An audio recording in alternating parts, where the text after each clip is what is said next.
Bonjour les gens.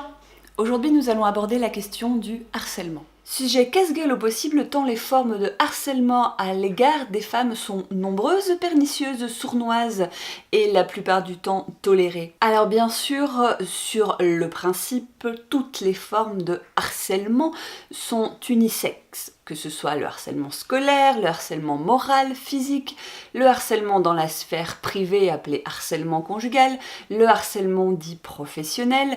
Il en existe des mille et des cents, mais il n'empêche que dans les faits, les femmes sont la plupart du temps, pour ne pas dire majoritairement, touchées par toutes ces formes de harcèlement. Et je n'ai même pas encore prononcé le terme de harcèlement de rue. C'est pourquoi je fais le choix dans cette vidéo de ne pas donner de données, de ne pas chiffrer le tout, parce que je pense qu'il y a une énorme différence, comment dire, un gap, parce que bien sûr je trouve plus le mot là tout de suite maintenant, monstrueux entre les informations que l'on arrive à collecter et la réalité du terrain, dont je vais me contenter, encore une fois je vais dire à mon petit niveau, de vous transmettre de l'information ou plutôt des sources des médias qui pourraient vous donner envie d'aller plus loin sur le sujet.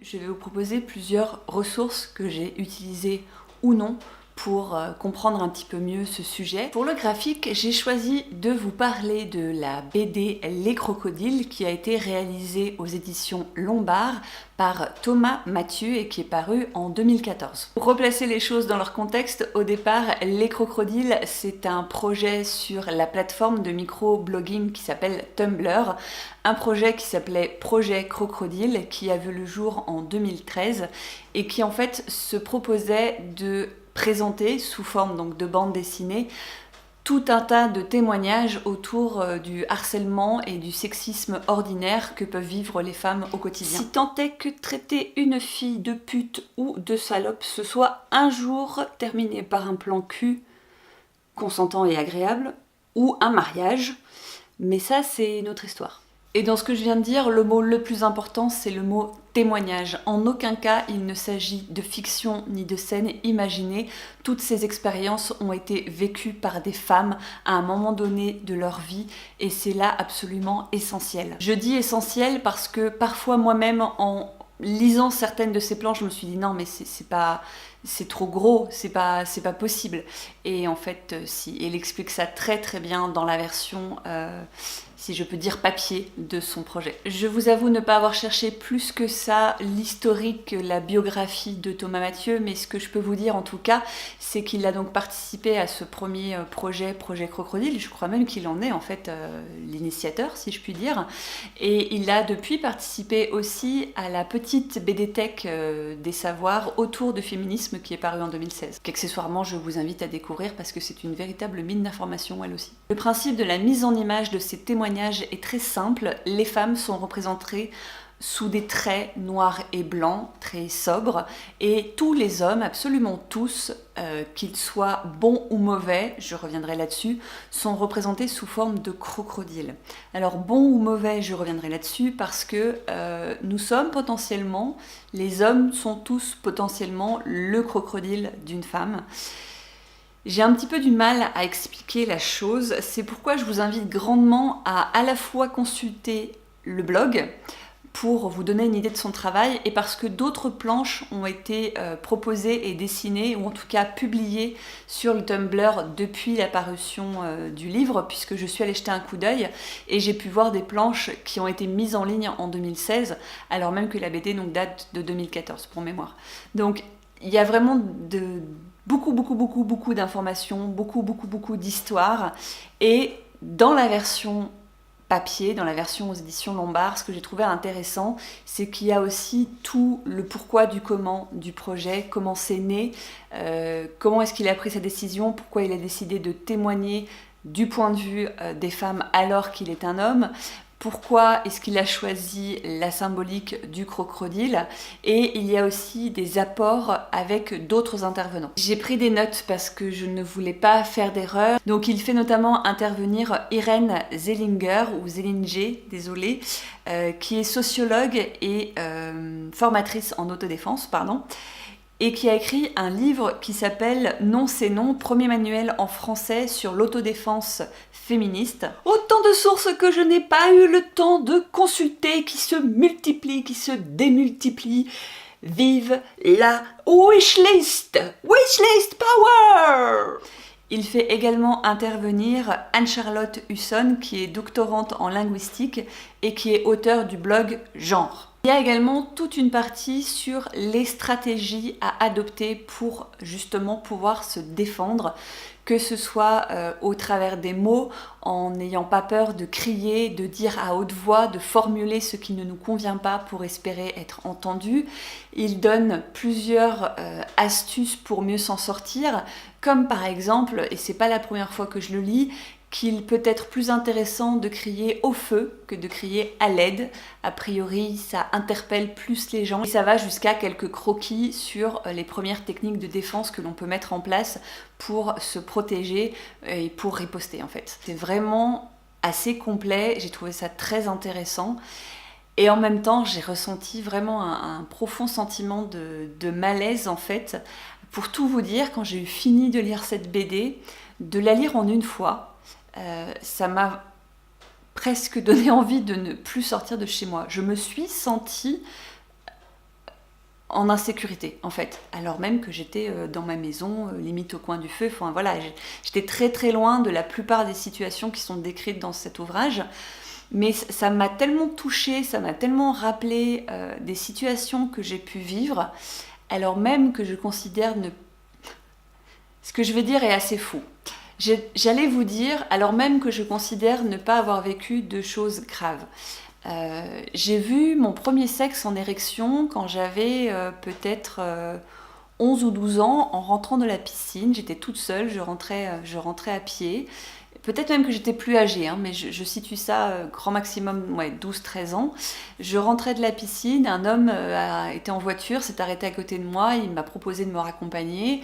Je lui ai dit non, il a commencé à avancer encore un petit peu, il s'est à nouveau arrêté, il m'a reproposé, et à ce moment-là seulement, je ne sais pas pourquoi, j'ai regardé en direction du volant et j'ai vu qu'il était en train de se masturber en fait en même temps qu'il me parlait. Je me suis vue proposer à 5h du matin, après un meeting du NaNoWriMo à Lyon, je me suis vue proposer une petite baise vite fait en passant à l'entrée du métro, quand j'allais pour descendre dans le métro. Et bien évidemment que quand je suis descendue dans le métro, cette personne m'a suivie et j'ai laissé passer 3-4 métros avant d'oser prendre une rame en attendant qu'il y ait plus de monde dedans, en me disant voilà, c'est de ne pas me retrouver toute seule avec lui. Et cet homme a attendu avec moi plusieurs rames. Donc bien évidemment, je ne suis pas descendue là où j'avais prévu de descendre. Et vous voyez, en repensant à ça, sur le coup, j'étais hyper stressée et après, j'oublie. Et en même temps, j'allais vous dire, je n'ai pas vécu de situation si traumatisante. Alors, est-ce que je considère que c'est pas traumatisant parce qu'effectivement, je n'ai pas été agressée physiquement, mais mon intimité a été touchée, ma sécurité a été touchée. Et j'ai eu le temps de me faire 1001 scénarios. Et rien que ça, c'est absolument inadmissible. Tout ça pour vous dire que je ne peux que vous conseiller la lecture de cet ouvrage. En numéro 2, une fois n'est pas coutume, je vais vous parler d'un livre que je n'ai pas lu, mais qui a rejoint ma wishlist. Il s'agit de La guerre invisible de Leila Milano et Julia Pasquale, qui sont toutes les deux journalistes. C'est un livre qui est paru aux éditions Les Arènes en 2013 et dont le sous-titre est « Révélations sur les violences sexuelles de l'armée française ». Alors il faut savoir que l'armée française est l'armée la plus féminine en Europe. Il y a 15% de nos effectifs qui sont des femmes. Et ceci depuis 1997, c'était la fin du service militaire, donc il y a eu une forme de modification du recrutement. Mais on est vraiment dans le patriarcat de base, si je puis dire, quand on parle de l'armée. Et forcément, certaines coutumes, certaines mœurs ont du mal à évoluer.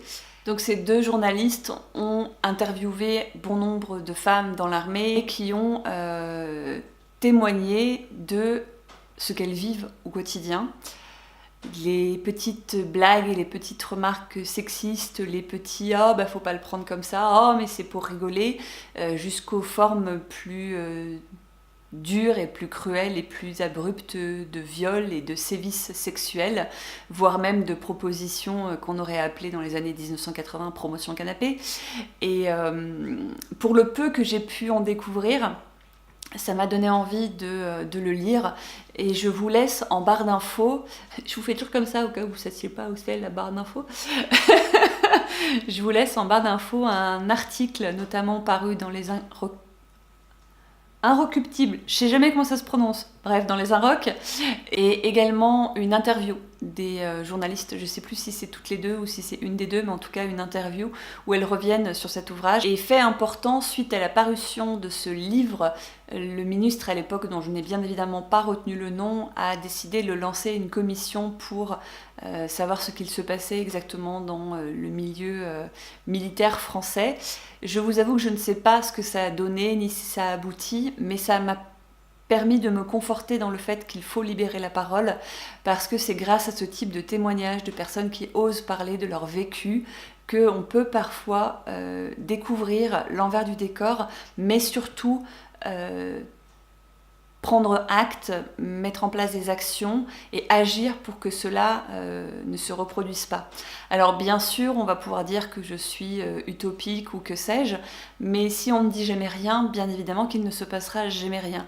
À partir du moment où on essaye de dire, de poser des mots, d'agir ou de réagir, on laisse la porte ouverte. Alors même si c'est un tout petit entrebâillement, il n'empêche qu'elle est ouverte. Et c'est déjà ça. Pour le film, j'ai choisi de vous parler de harcèlement au sein du couple, donc de harcèlement conjugal, de harcèlement psychologique. Je vais vous parler d'un court-métrage en fait qui est paru sur plusieurs plateformes, dont YouTube, dont vous avez peut-être entendu parler en 2011 et en 2012. Il s'agit donc de Fred et Marie, suivi de Marie et Fred, donc deux courts-métrages d'une quinzaine de minutes chacun, qui nous présente un petit couple, un joli couple, un gentil couple qui fête ses 5 ans ensemble. Pour l'occasion, Fred et Marie ont organisé un petit repas entre amis, et toute la préparation, puis le début de ce repas, pour le premier court-métrage, est l'occasion de se rendre compte de l'emprise de Fred sur Marie. Et très rapidement, on passe de la petite réflexion gentillette à vraiment une emprise et un contrôle total de Marie, où en fait, Fred décide que Marie est sa chose, et donc à partir de là, c'est lui qui va la déshabiller et l'habiller comme il l'entend, décider des tenues qu'elle va porter, décider des personnes qui peuvent ou non venir à cet anniversaire de rencontre de couple, et ça se ça se désagrège, ça se désintègre, on dit bonifie, est-ce qu'on dit malsifie? Comment est-ce qu'on dit le contraire de se bonifier? On arrive dans une situation et une tension qui est très très difficile à regarder, parce que Marie essaye dans un premier temps de se rebeller, ou en tout cas c'est même pas se rebeller, de s'affirmer, de dire qui elle est, et puis on la voit à l'écran petit à petit s'éteindre. On ressent le malaise des amis présents, et surtout toute cette capacité de manipulation dans le personnage de Fred. C'est vraiment un court-métrage qui est très bien fait. Alors il faut savoir qu'au départ, ces courts-métrages ont été réalisés à la demande d'une structure francophone belge, ou d'une structure belge francophone, qui s'appelle, j'ai oublié leur nom, Égalité des chances. Ça y est, ça m'est revenu. Égalité des chances, vous l'aurez compris grâce au nom, travaille sur la question de l'égalité entre les hommes et les femmes. Là encore, je vous mets le lien des deux courts-métrages en barre d'infos, puisqu'ils sont disponibles.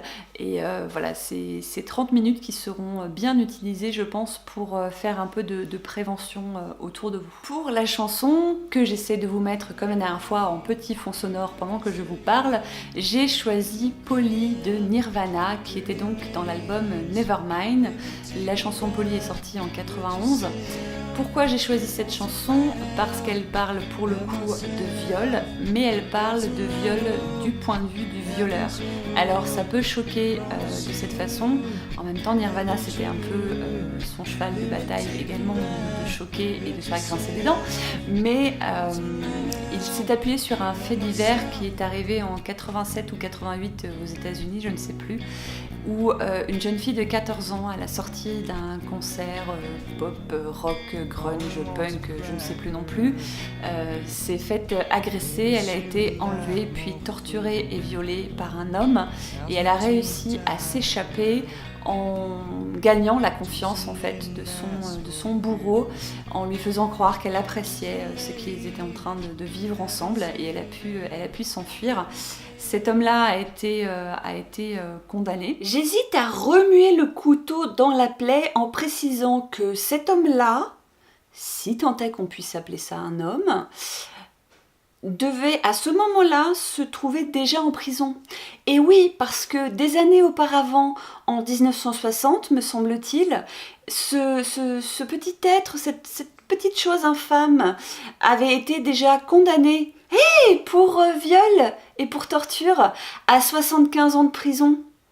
Du coup, je suis très nulle en maths, mais est-ce que en 1988, il aurait déjà dû être dehors? Dites-moi si je me trompe, mais je crois pas que 1960 plus 60... Non, ça marche pas. Ce Troduc n'aurait jamais dû être dehors. Alors bien évidemment, comme beaucoup des chansons de Nirvana, elle a fait politique. Pas du tout, elle a fait polémique parce qu'on lui a reproché d'avoir écrit du point de vue, donc comme je le disais tout à l'heure, du violeur.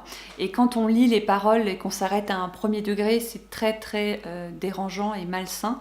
Mais Nirvana, par la suite, dans une interview, a expliqué qu'au contraire, il avait voulu le faire parce qu'il était en quelque sorte subjugué par la force et le courage dont avait fait preuve cette petite fille, mais oui, enfin, cette adolescente en tout cas. Et voilà, c'était l'occasion de trouver un texte un peu fort. C'est ça que je voulais souligner en choisissant justement une chanson à controverse, c'est qu'au final on croit découvrir un sujet et il en est tout autre, d'où l'importance de ne pas s'arrêter au premier degré et de toujours confirmer ses sources, de ne pas croire les gens sur parole, de faire ses propres recherches, etc. Mais là je m'éloigne du sujet, donc je reviens au point 5 qui sera donc le point des ressources. Et pour les ressources, mes petits cocos, je vais vous laisser vous débrouiller parce que j'étais incapable de faire le tri dans ce que j'avais noté. Je vous explique. J'avais noté la vidéo d'Antox Colaboy sur... Alors c'est sur le harcèlement, je sais plus sur quel est le sujet, si c'est sur le harcèlement, le sexisme, la drague de rue, je ne sais plus quoi. Je l'ai choisi parce que cet homme-là est très pertinent, je trouve. C'est pas ce dont il parle d'habitude et j'avais trouvé cette vidéo pas mal du tout. Elle permet d'avoir là aussi le point de vue d'un homme. On est d'accord ou pas, c'est pas le propos. Moi, quand je vous propose des ressources, c'est vraiment pour que vous alliez vous faire votre propre opinion. Vous pouvez aimer ou pas, il n'y a pas de souci. J'avais noté aussi de vous proposer, tout simplement, parce que c'est pas une ressource que je vais pouvoir vous mettre là non plus en barre d'infos, mais de vous renseigner sur les cours de self-défense qu'il peut y avoir autour de vous. Moi, je sais que c'est quelque chose que je n'ai pas encore fait, mais j'aimerais beaucoup prendre des cours de self-défense pour gagner en assurance et en confiance, tout bêtement. Et pour une fois, vous le savez, je n'ai pas pour habitude de faire l'apologie des réseaux sociaux, mais il faut reconnaître que c'est quand même l'occasion de découvrir beaucoup de choses. Moi, ça m'a permis de découvrir notamment tout bêtement Paytashnek. Ça m'a permis de découvrir des vidéos ou des BD qui sont proposées en libre lecture, si je puis dire, sur Facebook ou sur Tumblr, puisqu'à l'époque j'étais beaucoup sur Tumblr. J'imagine qu'il y a exactement la même chose sur Instagram, sur Twitter, etc.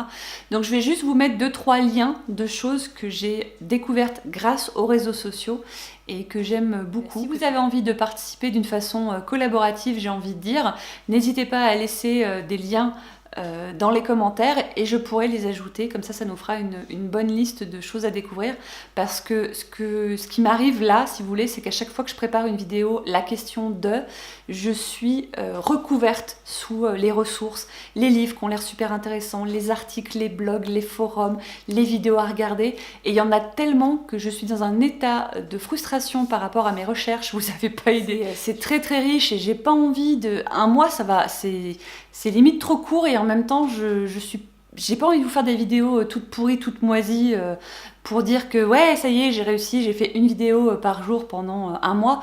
Là je suis carrément en train de me dire bon je fais une pause pour vraiment traiter mes sujets avec plus de profondeur, je sais pas, parce que c'est extrêmement passionnant quoi, voilà, je m'éclate, vous n'avez pas idée à quel point je m'éclate à faire tout ça, et en même temps voilà je suis et dans l'excitation et dans la frustration de ne pas être à la hauteur, d'être assez loin, de ne peut-être pas vous partager mon envie et ma niaque de découvrir tous ces sujets. Là le harcèlement c'est pas forcément le sujet qui m'éclate le plus sur tout ça, mais je découvre des tas de trucs, c'est génial quoi. Je vous dis à très bientôt. Ciao!